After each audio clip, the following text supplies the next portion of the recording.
So happy, ma'am. Very good, he is feeling happy. Numbers అన్నమాట. ఒకరి పేరు 1, ఒకరి పేరు 2, ఒకరి పేరు 3, ఒకరి పేరు 4, ఇలా 1 నుంచి 10 వరకు అందరూ వచ్చారు.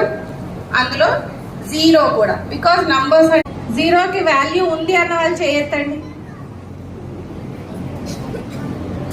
ఇప్పుడు అప్పటి వరకు 0 ఏం ఆలోచిస్తుండే? 0 కూడా మనలాంటి ఒక స్టూడెంట్, మనలాంటి ఒక అబ్బాయి, ఒక అమ్మాయి ఏం ఆలోచిస్తుంటారు? థ్యాంక్ యూ సో మచ్ అండి, చాలా బాగా నేర్పించారు పిల్లలకి. నిజంగా వి ఆల్ ఆర్ లైక్ 0. మనందరం కూడా మన లైఫ్ లో వీఆర్ లైక్ 0. నంబర్ యాడ్ అయినప్పుడు మనమే హీరో. సిఎంఎస్ వాళ్ళందరూ ఏంటి?